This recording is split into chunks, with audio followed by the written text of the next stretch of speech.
Hi guys, welcome back to my another tutorial. Today we are going to discuss on a topic area in sale deed or area in actual site. Okay, so basically we are going to discuss कि जो मेरे पास sale deed का document है उसमें क्या area है और जब मैं साइट पे जा रहा हूँ तो वहां पे क्या एरिया मिल रहा है मेरे को. ठीक है, ठीक है. तो we will discuss on this topic. तो पहला, मान लो मेरा 1000 स्क्वायर फीट का डीड है, ठीक है, और मैं साइट पे जाता हूँ जहां पे मेरा ये जमीन है या लैंड है. ठीक है, तो मैं देखता हूं वहां पे वो 1000 स्क्वायर फीट ना नहीं है, 1200 स्क्वायर फीट है वो जमीन. ठीक है, तो अब ये 1200 स्क्वायर फीट कैसे हो सकता है? एक ही चांसेस है. मान लो 1000 स्क्वायर फीट का है, इसने या तो इस तरफ कब्जा कर रखा है या आगे कर रखा है, इधर कर रखा है, इधर कर रखा है. ठीक है, किसी भी साइड में 4 डायरेक्शंस में किसी भी डायरेक्शन में उसने एक्स्ट्रा 200 स्क्वायर फीट का पोजीशन ले रखा है, ये कब्जा कर रखा है. ठीक है, तो अब मेरे को क्या देखना है इस केस में? ठीक है, कि मेरा जो बना हुआ पोर्शन है रेजिडेंशियल कॉम्प्लेक्स या कॉमर्शियल कॉम्प्लेक्स, ठीक है, उसमें वो कितने एरिया में बना हुआ है. मान लो ये 1200 स्क्वायर फीट मेरा ऐसा है, ठीक है, पर बना मेरा 1000 में ही है. ठीक है, और इधर क्या है? बाउंड्री है. ठीक है, बाउंड्री है. ठीक है, यहाँ पे बाउंड्री है और ये मेरा 1000 स्क्वायर फीट में बना हुआ है. ठीक है, पर इसमें कब्जा इसी ओनर ने कर रखा है, तो मेरे को साइड में डिफरेंस मिलेगा 1200 स्क्वायर फीट का.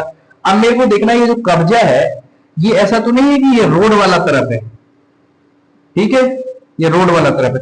अब रोड वाले तरफ होने से क्या होता है कि मान लो एक ही तरफ रोड है इस तरफ, ठीक है, और इधर ये कब्जा कर रखा है किसी की जमीन पे, तो ये मेरा लैंड लॉक हो जाता है. मेरे को एक्सेसिबल कहीं से नहीं है क्योंकि इसकी ओनरशिप के बाद ये दूसरे का है जिसपे इसने कब्जा कर रखा है. ठीक है, और फिर रोड है, तो ये मेरे को एक्सेसिबल नहीं है, तो ये प्रॉपर्टी इज नॉट ओके. इस तरह का एक्स्ट्रा कंस्ट्रक्शन और extra position is not okay. ठीक है, फॉर एग्जांपल अभी मेरा इसी केस में मान लो इस तरफ से रोड होता है, ठीक है, इस तरफ से रोड होता है, ठीक है, और कब्जा मेरा पोजीशन पीछे है 200 स्क्वायर फीट का. ठीक है, ठीक है, मेरा जिस तरफ मेरा ये डीड है, जिस तरफ मेरे को रोड उसने बताया हो उसी तरफ रोड है. ठीक है, और वो लगा हुआ है साइड से. ठीक है, तो ये एक्सेप्टेबल है. ठीक है, उस केस में क्या करूंगा मैं? इस एरिया का वैल्यूएशन लूंगा. ठीक है, now in case of construction जहां पे प्रॉपर्टी बनी हुई है 1000 स्क्वायर फीट का डीड है, पर कस्टमर ने 200 स्क्वायर फीट पे और कंस्ट्रक्शन कर रखा है, ये बना हुआ घर है. ठीक है, अब इस केस में क्या होगा?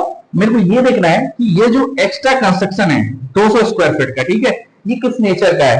अगर वो कंस्ट्रक्शन ऐसा है कि उसको तोड़ने पे मेरा प्रॉपर्टी पूरा स्ट्रक्चर खराब हो जाएगा, ठीक है, ये यूज में नहीं आ सकता है फर्दर, ठीक है, तो ये प्रॉपर्टी में मॉडगेज नहीं कर सकता हूं. ठीक है, पर ये कंस्ट्रक्शन ऐसा है जैसे मैंने बाउंड्री बना ली, 3 शेड लगा लिया, ठीक है, कि इसको टूटने के बाद भी मेरा मेन स्ट्रक्चर चलता रहेगा, उस पर कोई दिक्कत नहीं आएगी. जैसे आप देखोगे ना कॉमर्शियल शॉप्स रहती हैं जो रोड के आसपास दुकान, वो आगे रोड पे ना क्या बोलते हैं, 3 शेड लगा के लोगों का बैठने बैठने का कर लेती है.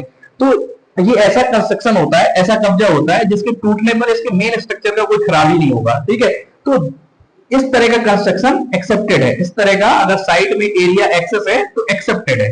ठीक है, बट कोई भी ऐसा कंस्ट्रक्शन जो डीड में कोई और एरिया है, साइड में कुछ और बना हुआ है, और गवर्नमेंट आ रही है तुम्हारे पास तो 1000 स्क्वायर फीट का एरिया है, 200 कंस्ट्रक्शन जो किए हुए मैं तोड़ूंगी, तो आपका मेन स्ट्रक्चर अगर खराब होता है तो वो प्रॉपर्टी एक्सेप्टेबल नहीं है इन एक्स्ट्रा कंस्ट्रक्शन. ठीक है, एक्स्ट्रा पोजीशन के केस में वो प्रॉपर्टी एक्सेप्टेबल है जहां पे प्रॉपर्टी लैंडलॉक नहीं है, रोड का सेपरेट एक्सेस है एक डायरेक्शन में. ठीक है, रोड का सेपरेट एक्सेस है और उसने कंस्ट्रक्शन जो कर रखा है, ये कब्जा ले रखा है, वो टेम्पररी है, उसके तोड़ने से मेन स्ट्रक्चर पे कोई प्रॉब्लम नहीं आएगी, तो मैं ये प्रॉपर्टी एक्सेप्ट कर सकता हूं जहां पे एक्स्ट्रा एरिया निकला हुआ है. उस केस में मैं जो वैल्यूएशन लूंगा या बैंक के पर्सपेक्टिव से जो वैल्यूएशन लूंगा उस प्रॉपर्टी का, वो केवल उतने ही एरिया का लूंगा जो डॉक्यूमेंट में, एक्स्ट्रा कंस्ट्रक्शन का मैं वैल्यूएशन नहीं लूंगा.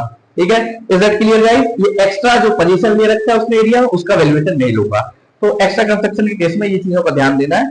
In case of short construction like क्या बोलते हैं 1000 स्क्वायर फीट का डीड है, मेरे को 800 स्क्वायर फीट ही मिल रहा है साइड में जाके, ठीक है, तो उस केस में क्या होता है, या तो इसका किसी ने कब्जा कर रखा है, जैसे ये 1000 स्क्वायर फीट का है तो ये बगल वाले ने कब्जा कर रखा है, ये इस तरफ से, ये इस तरफ से. ठीक है, मेरे को ये देखना है इस केस में कि जो जिस डायरेक्शन में रोड है डीड में, किसी तरफ से, जिस तरफ से भी निकलने का, वो डायरेक्शन होना चाहिए, उस डायरेक्शन पे कब्जा नहीं होना चाहिए किसी का, तो मेरा प्रॉपर्टी लैंड लॉक नहीं होगा. ठीक है, मेरे को एक्सेसिबल है और मैं 800 स्क्वायर फीट का वैल्यूएशन लेकर उसको मॉडगेज कर सकता हूं. तो ये चीजें ध्यान देनी है.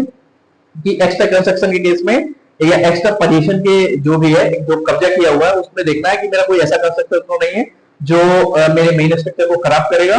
ठीक है, और अगर ऐसा है तो हम प्रॉपर्टी एक्सेप्ट कर सकते हैं, पर ऐसा बहुत मेजर कंस्ट्रक्शन है जहां पे पूरा प्रॉपर्टी हिल जाएगा तो हम वो प्रॉपर्टी एक्सेप्ट नहीं करते हैं। So guys, these 2 points is very important in case of an area of deed. So please remember while funding to anyone or while purchasing the property कि हमको क्या चीजों का ध्यान रखना है। ठीक है, thank you guys, thank you for watching this video.